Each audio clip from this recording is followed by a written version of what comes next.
শীত নেমে আসার সঙ্গে সঙ্গে বাস্তুচ্যুত প্যালেস্টিনিয়ানদের জীবন আরও কঠিন হয়ে উঠেছে। প্রতিদিন ভোরে তারা ফিরে যাচ্ছেন নিজেদের ধ্বংসপ্রাপ্ত বাড়িগুলোতে। ধ্বংসস্তূপের নিচে পড়ে থাকা লোহার রড টেনে বের করে কেউ জোড়া লাগাচ্ছেন অস্থায়ী তাঁবুর খুঁটি তৈরিতে, আবার কেউ সেগুলো বিক্রি করছেন সামান্য আয়ের আশায়।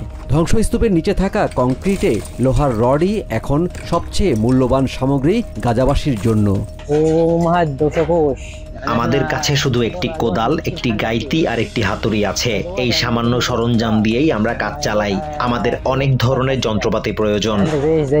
কোদাল, হাতুড়ি আর পিক অ্যাক্স এমন সাধারণ উপকরণ দিয়েই তারা কাজ চালাচ্ছেন ধীর গতিতে। যেসব রড একসময় বহুতল বাড়ির দেয়াল দাঁড় করিয়ে রেখেছিল, আজ সেগুলোই রাতের বৃষ্টিতে ভেজা, ঠান্ডায় কাঁপা হাজারো মানুষের তাঁবুর প্রধান ভরসা। কিন্তু বৃহস্পতিবার প্রবল বর্ষণে ব্যাপকভাবে ক্ষতিগ্রস্ত হয় খান ইউনিসের আশ্রয় শিবিরের শত শত তাঁবু। ঠান্ডায় আক্রান্ত হয়ে এক শিশুর মৃত্যুও ঘটে বলে জানায় স্থানীয় কর্মকর্তারা। চিকিৎসকরা জানান ৮ মাস বয়সী রাহাফ আবু জাজার তীব্র ঠান্ডায় মারা গেছে, কারণ তাদের তাঁবুটি পানিতে ডুবে গিয়েছিল। রাহাফের মা হেজার আবু জাজার কান্নায় ভেঙে পড়েন। তিনি জানান ঘুমানোর আগে মেয়েকে খাইয়ে দিয়েছিলেন।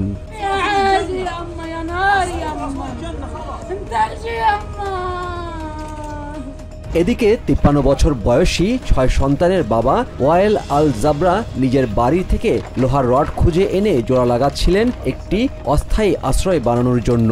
তিনি জানান কাঠ কেনার টাকা নেই, আল্লাহ আর এই বাড়ি ছাড়া আর কিছুই তাদের নেই।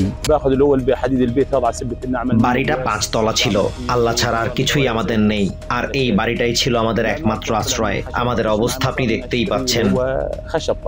জাতিসংঘের উন্নয়ন কর্মসূচি বা ইউএনডিপি গত নভেম্বরে জানায় যুদ্ধে গাজায় তৈরি হয়েছে প্রায় ৬১ মিলিয়ন টন ধ্বংসস্তূপ। স্যাটেলাইট বিশ্লেষণ বলছে অনুকূল পরিস্থিতিতে এগুলো সরাতে সময় লাগবে কমপক্ষে ৭ বছর।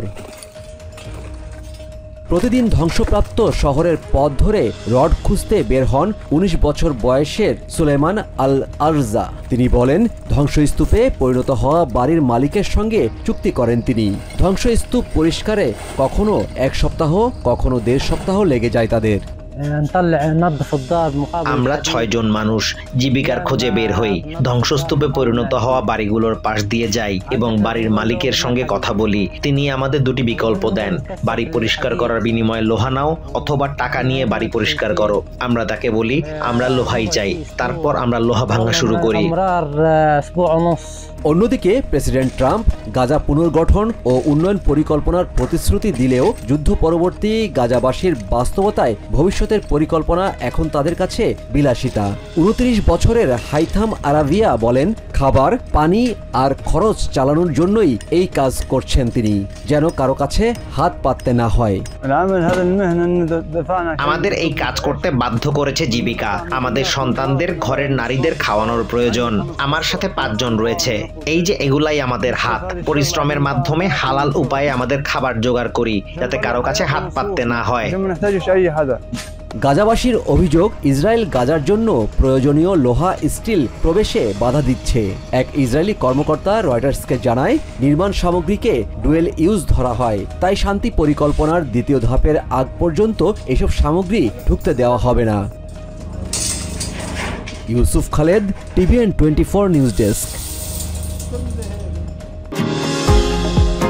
নিউ ইয়র্ক থেকে সম্প্রচারিত টিভিএন 24 টেলিভিশন বিশ্বজুড়ে বাঙালির কণ্ঠস্বর।